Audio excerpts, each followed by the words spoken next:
I'm Lucy, and I need to tell you something that still makes my hands shake when I think about it. My parents sent my son a Lego set for his elementary graduation, one of those massive collector's editions he'd been obsessing over for months. When Ethan tore open that wrapping paper at his party in Chicago, surrounded by pizza and fifth-grade chaos, his face absolutely lit up. Then suddenly, he froze. The smile died on his lips, and he pointed at something on the box with this look that made my stomach drop. "Mom, what's this?" he whispered, his finger tracing a tiny, perfectly round hole in the cardboard that looked almost like a printing defect, except it was too precise, too deliberate. In that moment, I couldn't believe what I was starting to suspect. The truth is, within 48 hours of that innocent graduation gift, I'd have a lawyer telling me not to confront anyone, documentation of a surveillance device locked in my safe, and proof that the people who raised me had been plotting something so shocking, so calculated, that it would expose years of lies, betrayal, and a conspiracy to destroy my life and take my son. What happened next wasn't just family drama. It was a full-scale war where blood meant nothing and justice became my only weapon. They thought they'd caught me unprepared, but they had no idea I was about to turn their entire plan against them. This is the story of how a Lego set revealed the most devastating betrayal of trust I'd ever experienced, and how I fought back with everything I had. You won't see this coming, and honestly, neither did they. And that's where it started. Saturday in Chicago. Ethan had just turned 11, but he still had all that fifth-grade chaos energy that made every moment feel bigger than life. When he tore open that wrapping paper, his face lit up like I hadn't seen in forever. Then, out of nowhere, he froze. His smile vanished, and he pointed at that strange detail on the box with this look I couldn't quite read. That moment still haunts me because I just knew. Something was terribly wrong. Ethan whispered, "Mom, what's this?" pointing at that perfectly circular hole that didn't match any of the design elements. Everyone at the party kept laughing, eating pizza, completely oblivious to the fact that I was screaming inside. I forced myself to smile, to act normal, but my mind was already racing, and suddenly I understood why that hole looked too perfect. My parents had always been intense. Dad obsessed over every dollar I spent, constantly questioning my choices, while Mom played the sweet martyr who'd sigh about how worried she was. They'd mastered this dance of making me feel incompetent, like I couldn't be trusted with my own child. That feeling of being watched, judged, humiliated in subtle ways. It had been building for years, but I'd convinced myself I was imagining things. But Ethan's reaction to that box changed everything. The way his excitement died, replaced by confusion and fear. That wasn't normal. Kids don't freeze like that over a Lego set unless something's genuinely off. I took the box from him carefully, keeping my voice steady, telling everyone we'd open it properly after cake. Inside, though, I was already planning my next move. Because if my instincts were right about what I'd glimpsed on that packaging, this wasn't just family drama anymore. This was something darker, something that screamed danger and accountability, and a level of manipulation I wasn't prepared to face. What I found later that night would confirm my worst fears, and set off a chain of events that would expose the shocking lengths my own parents had gone to destroy me. That night, after everyone left and Ethan finally fell asleep, I locked myself in my home office with that Lego box. My hands were shaking as I pulled out my utility knife, carefully slicing through the tape like I was defusing a bomb. It wasn't Lego's seal. It was clear packing tape, like someone had opened and reclosed it. I couldn't rush this. Whatever was inside needed to be documented, preserved, treated like the evidence I suspected it was. The cardboard felt heavier than it should have. And that's when I noticed the bottom panel wasn't factory sealed. The weight felt concentrated in one corner, and the tape line didn't match the factory seams. I peeled back the false compartment they'd created, and there it was, a small black device with a lens on one side and thin wires snaking through the interior. That tiny hole Ethan had noticed lined up perfectly with the camera lens. They'd actually aligned it with the box's artwork to make it invisible. My blood ran cold. This wasn't paranoia anymore. This was real, tangible proof that someone had violated my home, my son's privacy, his sense of safety. I sat there staring at this thing, feeling waves of rage and disbelief crash over me. They'd hidden a surveillance device in a child's graduation present. My first instinct was to smash it, to scream, to call them right then and expose their lies. But something stopped me. Maybe it was all those true crime podcasts I'd listened to, or just pure survival instinct kicking in. Instead, I grabbed my phone and started photographing everything from multiple angles: the device, the false compartment, the box's exterior, even the shipping label. Every detail mattered because this was evidence of betrayal so calculated it made me physically sick. I found a gallon-sized zip bag, carefully placed the device inside without touching it directly, and sealed it.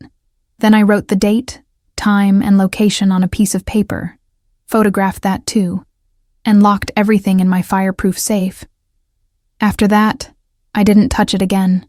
No curiosity, no second-guessing, just the sealed bag in the safe. The justice I was building toward required precision, not emotion. If this was going to end in consequences for what they'd done, I needed to do it right. Document the chain of custody, preserve the proof, make it impossible for them to lie their way out. Sitting there in the dark, I finally let myself process what this meant. My parents, the people who raised me, who claimed to love Ethan more than anything, had deliberately planted surveillance equipment in his toy. The violation was complete, the humiliation crushing. But beneath the hurt, something else was growing. A cold, calculated determination to protect my son and make sure they faced consequences for this level of manipulation. Because this device wasn't just about spying. It was about control, about gathering ammunition, about something bigger I couldn't quite see yet. The patterns I'd been ignoring for years suddenly clicked into focus, and I realized this was only the beginning of understanding just how deep their betrayal ran. The next morning, I sat with my coffee trying to act normal while Ethan ate his cereal, but my mind was racing through years of red flags I'd dismissed. Dad's obsession with my finances wasn't just typical parent concern. He'd demand copies of my bank statements, question every purchase, act like I was some reckless teenager who couldn't manage money. Mom would play good cop, sighing about how they just wanted to help, making me feel shamed for setting boundaries. The surveillance, the constant judgment, it had always been there. I started writing everything down. The unexpected visits where they'd walk through my house, just looking around. The way they'd photograph Ethan's room claiming they wanted memories. How they'd grill him about our daily routines. They'd ask him if Mommy forgot to make dinner, if I seemed tired or distracted, planting seeds of doubt about my capability as a mother. The humiliation of realizing I'd let them into our lives while they were systematically building a case against me was almost unbearable. But the real pattern emerged when I thought about money. Every conversation eventually circled back to Ethan's trust fund, the $180,000 his father's parents had established before the divorce. My ex had been decent enough to ensure our son's future was protected, with ironclad legal terms that neither I nor anyone else could touch until Ethan turned 21. Yet my parents brought it up constantly, disguised as concern about proper management and whether I'd considered their help. Dad would corner me with investment advice I never asked for, suggesting he could grow that money better if I'd just give him access. Mom would cry about wanting to contribute to Ethan's college fund, then get offended when I explained the trust was already handled. The vengeance in their eyes when I'd refused their offers was something I'd ignored, chalking it up to hurt feelings. But now I saw it for what it was. Rage at being blocked from money they believed they deserved. The device in the Lego wasn't random. It was part of a larger plan I was only beginning to understand. The trust was legally protected, but if they could get custody of Ethan, they could position themselves to influence the trustee, petition the court for management changes, and turn costs of raising him into a way to access that money indirectly. They needed dirt on me.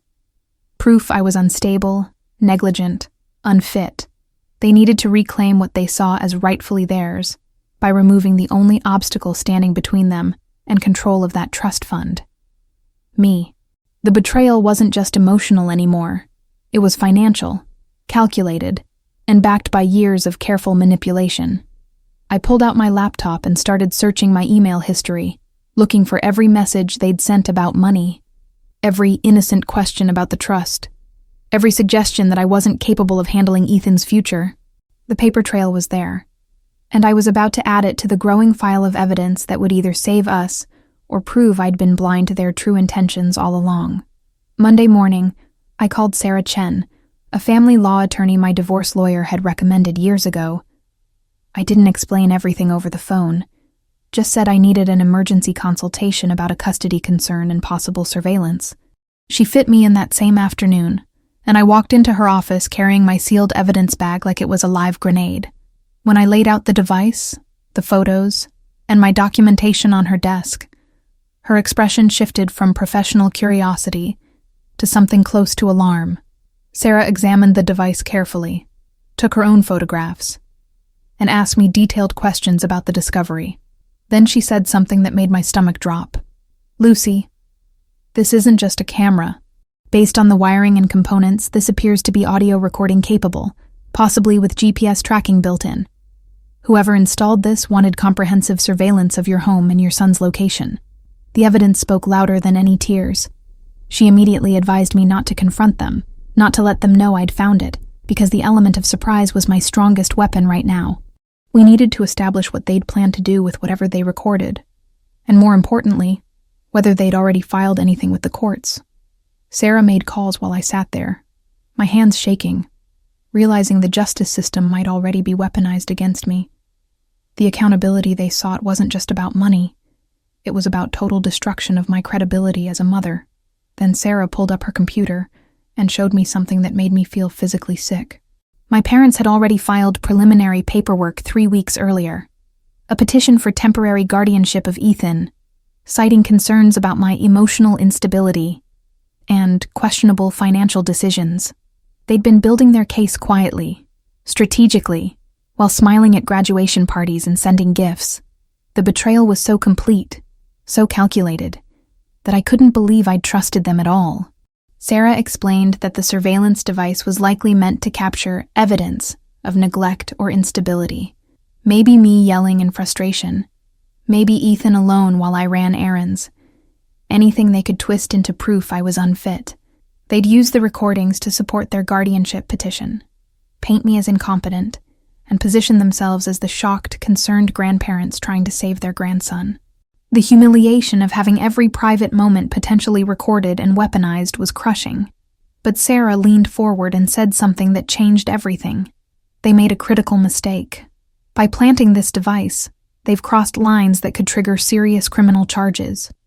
And if we can prove they intended to use fabricated or manipulated evidence in court proceedings, we've got them for fraud and parental alienation attempts. She scheduled an independent forensic expert to examine and document the device, while explaining the police department would later do its own official processing. That way, we'd have our own professional analysis and chain of custody secured. For the first time since finding that device, I felt something other than fear. I felt the cold satisfaction of knowing their plan was about to backfire spectacularly. Sarah also walked me through filing a police report that same afternoon. A detective came to her office, took my statement, reviewed my photos and documentation, and instructed me to keep the device secured exactly as I'd been doing until they could coordinate with the forensic analyst and determine next steps. Within 48 hours of finding that device, I had legal counsel, a police report, forensic analysis scheduled, and a clear strategy. Exactly what I'd sensed was coming when I made that promise to myself Saturday night. 2 weeks later, the formal court notification arrived, something I now understood they'd set in motion weeks before I'd even discovered their scheme. Until the hearing, the court granted a temporary, supervised visit as an interim measure. It was scheduled for a Saturday afternoon at a neutral location, a community center in downtown Chicago, for 4 hours. Every instinct screamed at me to fight it, but Sarah insisted we needed to let this play out. We had a plan, and it required me to trust the process, even though my heart was breaking. The night before the visit, I sat Ethan down and showed him the smartwatch I'd bought. Sleek, cool-looking, exactly the kind of tech an 11-year-old would love. I explained it had games, a step counter, and a special emergency button he could press if anything felt wrong or scary. The SOS feature would automatically send me his location and start recording a voice message that saved directly to my phone, designed specifically for situations where kids might need help. Once triggered, it kept recording until it was manually stopped. What I didn't emphasize was that I'd be monitoring every second. The protection we were building required protecting him while gathering proof of whatever they were planning. That Saturday morning, I kissed Ethan goodbye at the community center, watched my parents greet him with those familiar fake smiles, and drove to a coffee shop 3 blocks away where Sarah was waiting with her laptop. We sat there monitoring the GPS signal, watching that little blue dot that represented my son's location stay safely within the community center's boundaries. For the first hour, everything seemed normal. Then, at 2:47 p.m., right as they walked him out of the building, my phone buzzed with an alert. SOS activated. Emergency voice message recording. Ethan had pressed the emergency button, and the watch was now capturing everything and sending it to my phone. The center had a monitor, but it wasn't one-on-one. There were multiple families, and they used the chaos to slip out. The dot started moving. Sarah and I looked at each other for maybe 2 seconds before she grabbed her phone and called 911 while I was already running for my car. The GPS showed them heading toward Oak Park, toward my parents' house, which was explicitly forbidden in the court order. The betrayal was happening in real time, and this time I had proof. I arrived at their house to find 2 police cruisers already parked outside, lights off but officers standing on the porch. Sarah had given them the court order details, explained the GPS violation, and they'd beaten me there by minutes. My parents' faces when they opened the door and saw me standing behind the officers, that mixture of shock, rage, and caught humiliation. It was the first glimpse of consequences I'd been waiting for, but nothing prepared me for what we'd hear on that audio recording. The officers asked to speak with Ethan privately, and when they brought him out to my car, he was confused but unharmed. He didn't understand why Grandma and Grandpa had taken him to their house instead of the community center, why they'd kept asking him weird questions about Mommy, or why there'd been another family member there coaching him. But I understood, and when I got home and downloaded that audio file, the shocking reality of their manipulation would be captured in their own voices. That night, after Ethan was finally asleep, I sat in my office with headphones on and pressed play on the audio file. The first 20 minutes were normal conversation. My parents asking about school, offering snacks, typical grandparent stuff. Then I heard a door open, and a third voice I recognized immediately. My younger brother Marcus, who'd always been their golden child. They'd clearly called Marcus ahead of time to be there. He was the presentable one, the one who knew how to say things the right way, the one who could coach Ethan without seeming threatening. What happened next made me want to vomit. Marcus started coaching Ethan like he was rehearsing lines for a school play. When the lady asks about Mommy, you say she forgets things a lot, okay? Like she forgets to make dinner sometimes. My mom's voice chimed in, sweet as poison. You're not lying, sweetheart. You're just helping us make sure you're safe. Dad added, don't you feel more comfortable here with us? Wouldn't you rather live in a house where people don't forget about you? The betrayal in those words. Teaching my son to lie, to doubt me, to parrot phrases designed to destroy my custody. It was vengeance wrapped in false concern. I listened to them repeat variations of the same script for nearly 47 minutes. They'd ask Ethan questions, correct his answers when he defended me, reward him with praise when he repeated their words back. Mommy seems stressed a lot, doesn't she? The house isn't always clean, is it? You told us she yells sometimes, remember? Each question was crafted to manufacture evidence of neglect, to build a narrative of instability that didn't exist. The worst betrayal of trust I'd ever lived through was unfolding in real-time audio. But then something beautiful happened. Ethan, my brilliant, loyal boy, pushed back. Mommy doesn't forget dinner. She works hard and always makes sure I eat. The room went quiet on the recording, and I could hear my mother's frustrated sigh. That's when they really showed their hand. Marcus said, Ethan, we're trying to help you. Don't you want the truth to come out about how hard things are for you? The gaslighting of an 11-year-old child, the systematic attempt to rewrite his reality, was all captured in crystal clear audio.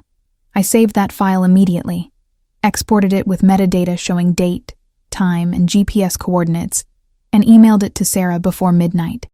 Then I made 3 backup copies on different devices because this wasn't just evidence anymore. This was the ammunition that would flip their entire plan against them. the humiliation they'd intended for me, the lies they'd planted in my son's mind. All of it was now documented proof of parental alienation and conspiracy to commit fraud. Sitting there in the dark, listening to my own family systematically try to destroy my relationship with my son, I felt something shift inside me. The hurt was still there, raw and burning. But underneath it was cold, strategic clarity. They'd handed me everything I needed to protect Ethan and ensure they'd never get close enough to harm us again. The shocking reality was that in trying to manufacture evidence against me, they'd created irrefutable proof of their own manipulation. The next 72 hours were a blur of documentation, organization, and building what Sarah called the unbreakable case. My best friend Jessica came over with her laptop, 3 boxes of files, and enough coffee to fuel a small army. We sat at my dining room table, sorting through years of text messages, emails, voicemails, every single interaction with my parents that had felt off, but I'd dismissed as normal family tension. The patterns emerged like a constellation finally coming into focus. Jessica found the first gold mine, a text thread from 2 years ago where Dad explicitly asked if I'd reconsidered letting them manage Ethan's trust for better returns. When I'd refused, Mom sent a follow-up email expressing deep concern about my ability to make sound financial decisions, copying my brother for support. 3 months later, another email suggesting I seemed overwhelmed and maybe they should have Ethan more often. 6 months after that, a voicemail from Dad saying they'd consulted a financial advisor who agreed the trust was poorly positioned, under my control. We organized everything chronologically and by theme. Financial pressure, questioning my parenting, undermining my authority with Ethan, requests for more access and control. Each piece alone seemed harmless, maybe even caring. But together they showed a calculated campaign spanning years, building toward exactly what they'd filed for: guardianship and financial control. The betrayal wasn't impulsive. It was methodical, patient, and backed by documentation they thought would support their narrative instead of exposing it. Jessica pulled up a particularly damning email from 8 months ago, where Mom wrote to her sister, my aunt, describing me as not stable enough to handle everything alone, and mentioning they were exploring legal options to protect Ethan's future. My aunt had apparently responded with concern, and Mom reassured her they were gathering evidence first. There it was, in writing: premeditated planning to use fabricated or distorted evidence to take my son and access his money. The justice system they'd tried to manipulate was about to become their worst enemy. We created a master document with timestamps, context, and cross-references. Every email about money connected to every question about my parenting, connected to every attempt to increase their access to Ethan. Sarah had said judges hate patterns, and what we'd assembled was a roadmap of manipulation so clear that even someone with no legal background could see it. The timeline was sealed. By Sunday night, we had everything digitized, organized, and uploaded to a secure cloud Sarah could access. The accountability I'd imagined in those first dark moments after finding the device had transformed into something more powerful. Systematic, documented proof that would speak for itself in court. They'd tried to humiliate me, to paint me as unfit, to reclaim what they thought they deserved. Instead, they'd created the very evidence that would ensure they'd never touch my son or his future again. The court hearing happened 3 weeks after that Oak Park violation, in a downtown Chicago courtroom that felt both too big and suffocatingly small. My parents sat across the aisle with their attorney, looking like concerned, heartbroken grandparents who just wanted to protect their grandson. They'd dressed carefully, Dad in his best suit, Mom in pearls and a conservative dress, playing the role of respectable elders worried about their unstable daughter. I watched them and felt nothing but cold determination because I knew exactly what was coming. Sarah presented the surveillance device first, along with the forensic report from a certified electronics expert. The report confirmed it was a combination audio recorder and GPS tracker, professionally installed in a modified compartment that required tools and deliberate planning. Their attorney tried to dismiss it as a misunderstanding, maybe something from the manufacturer, but the expert testimony was airtight. My parents had commissioned this device, hidden it in a child's toy, and the act was illegal on multiple levels. The evidence was undeniable. Then came the audio recording from the smartwatch. The judge listened to the recording in chambers, enough of it to hear the pattern, the coaching, and the intent. When she returned, her expression had shifted from neutral to barely contained disgust. She asked my parents directly if those were their voices, if they'd coached Ethan to make false statements about my parenting, if they understood they'd violated the supervised visitation order by taking him to their home. Dad tried to explain. Mom started crying, but their attorney looked like he wanted to disappear. The betrayal they'd orchestrated was now playing out in a court of law. Sarah followed with our organized evidence. Years of financial pressure, documented patterns of undermining my authority, emails discussing legal options and gathering evidence. She presented their preliminary guardianship petition alongside proof that the surveillance device was purchased 2 weeks before they sent it. The timeline was damning. They'd planned the surveillance, planted the device, waited to gather evidence, and filed for custody, all while pretending to be loving, concerned grandparents at graduation parties. The calculated nature of their conspiracy was laid bare. The judge asked questions I'll never forget. Did you at any point express concerns to your daughter directly instead of surveilling her? Silence. Did you believe coaching an 11-year-old to misrepresent his living situation was in his best interest? More silence. Do you understand that attempting to manufacture evidence for a custody proceeding is fraud? Dad finally spoke, trying to claim they were just worried, but the judge cut him off. The humiliation on their faces was complete, but it wasn't enough. Not yet. Then came the ruling that changed everything. The guardianship petition was denied immediately. My parents were issued restraining orders. No contact with Ethan, no presence within 500 feet of our home or his school. The judge noted that their actions demonstrated a coordinated effort to undermine the custodial parent through illegal surveillance, parental alienation tactics, and attempted fraud. She recommended the case be referred to the state's attorney for potential criminal charges. The justice I'd fought for, documented and built case by case, was finally mine. Walking out of that courthouse, I felt like I could finally breathe for the first time in months. Ethan's trust fund remained completely under the legal protections his father's family had established. Untouchable, secure, and free from my parents' schemes. They'd spent years trying to position themselves as the responsible parties who should manage that money, and in the end, their own actions proved exactly why they could never be trusted with it. The consequences of their situation was almost poetic. The very evidence they tried to manufacture became the proof of their unfitness. Sarah helped me file for a permanent restraining order extension and advised me to keep every piece of documentation we'd gathered in case they tried anything else. She also connected me with a family therapist who specialized in parental alienation, because Ethan needed professional support to process what his grandparents had tried to do. My son had experienced betrayal from people he loved, and even though he was young, he deserved help understanding it wasn't his fault, and that the adults in his life had failed him, not the other way around. 2 months later, we moved to a new neighborhood across town. Fresh start, better security, and distance from the memories of surveillance and manipulation. I changed our routines, installed a proper security system, and made sure Ethan understood he could always tell me if anything felt wrong. The reclaiming of our peace wasn't instant, but it was deliberate.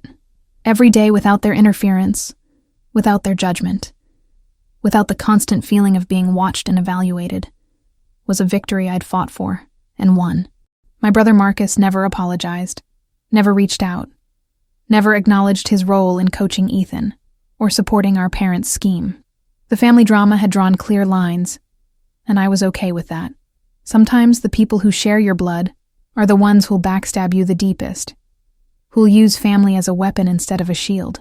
I'd rather have no extended family than one that operated like a criminal conspiracy aimed at my child and his future.